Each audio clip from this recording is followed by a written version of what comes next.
When I originally conceived of this video months ago, the original title was going to be, no, King Edward VIII did not abdicate for love, he abdicated because he's an idiot. But in light of the Kensington Palace drama, I'm going to call it something else. Instead, this is going to be a video about British media silence involving King Edward VIII, Queen Elizabeth II's uncle, and Wallis Simpson. I already know what you guys are gonna say. Meredith, we know you love your research, but surely you didn't go to the lengths to find an out-of-date diary that was published posthumously from a media baron in Britain. No, obviously not.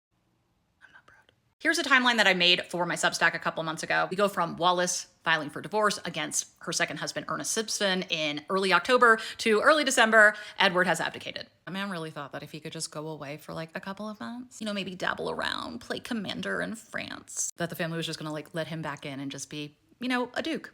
Has he met his family? Obviously, having a future king who has no heirs, marrying a twice divorced American woman who also hasn't had children was going to create a little bit of a crisis. Long before the British public caught news in their papers about this affair, people like Lord Beaverbrook, who was then Daily Express owner, were working in conjunction with the palace to keep it silent. Here are some examples. Mrs. Simpson beside him at this most public formal beginning of the reign.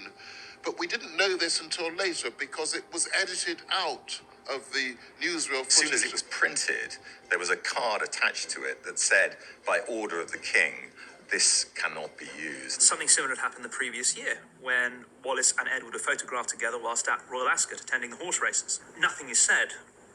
Codes of deference mean that the press do not publish because it showed the king in close proximity to his mistress. What of the American media? In America, on the other hand, the king and his mistress are front page news. Vacation.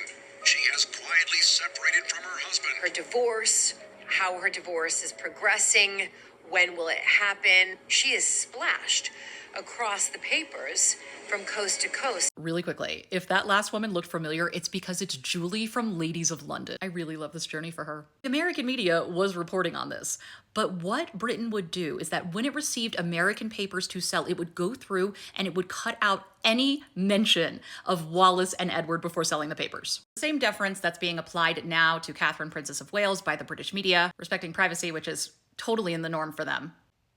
Press barons like the aforementioned Lord Beaverbrook, who was owner of the Daily Express, were doing the same. He was all up in the divorce stuff, even being summoned to Buckingham Palace on October 13th, 1936, to speak with King Edward about suppressing any news of Wallis's divorce case. Divorce back then was not so simple. One of the very few reasons that you could, as a woman, divorce your husband in England was if there was an affair, which happened with Ernest and one of their best friends. That's a story for another time, though. A decree nisi would be issued and say, on this date, typically 6 months from that day, there will be a divorce unless there is good reason to prevent it. And Edward really wanted to marry her in time to have her by his side at his May coronation, so the dates would not have worked out if this was pushed back any further. Back to Lord Beaverbrook and the times we were in. This wasn't a nicer time. This wasn't an era of gentlemen. This was just, still about money. And for Lord Beaverbrook, he really did not like PM Stanley Baldwin. He was hoping if Baldwin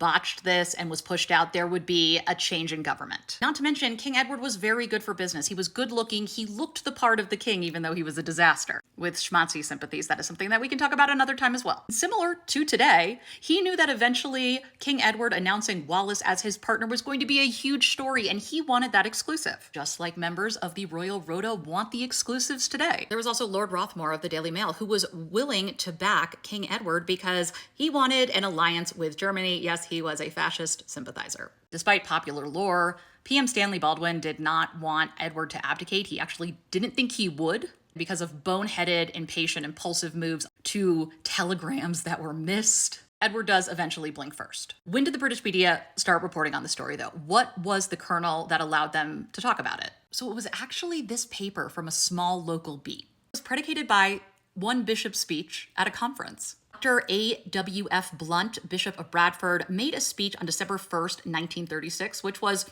ostensibly about the king's neglectful church attendance. It allowed British media to circumvent this agreement with the king because they are reporting on comments from a bishop's speech. Major London papers did not run with this until this paper wired their leader to all the newspapers in the country, which then gave them permission to report on it.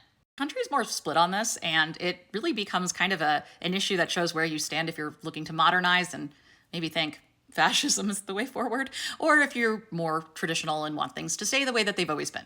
Wallace does feel trapped, though, and there is a carefully worded statement that is published in December of 1936. Wallace willing to withdraw. Opinions are split on if Wallace actually meant this or if she was simply considering the historical record for later. Anyway, really good time to point out, though, that this was not a love story. Despite the fact that Edward's open secret affair with Wallis Simpson could have been a huge moneymaker for the British media, they stayed silent. Some people could say, well, it's his personal life. What does it have to do with anyone else? Why is it the public's business?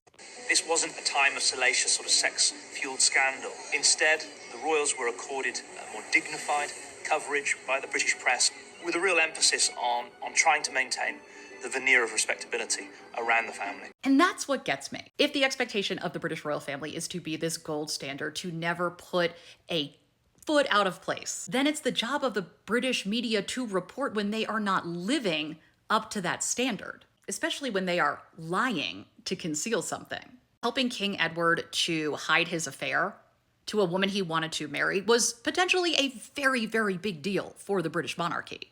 And it's easy to look back and be like, well, thank God that happened because that guy was a kook. But in doing so, we overlook the media collusion in all of this. It's not just about the end result and if it's good or bad, it's what happened in the process, which is how I feel about this Kate situation now. Eventually, I think we are going to see her. I think that the British media will have enough to pivot on and it will go quote unquote back to normal. But it is the subterfuge by many in the British media, definitely those in Royal Rota outlets or Royal Rota reps, that we need to be talking about and looking at long after this has passed. Because just like Lord Beaverbrook, Lord Rothmore, no one is acting out of the goodness of their hearts. They're operating out of their best interests. In a popular monarchy moving forward, which a ton of hopes and dreams are riding on William and Kate. That's what they want to protect. I know this was a long one, but let me know if you have any questions or comments, and then we can chat and make sure that you're following me.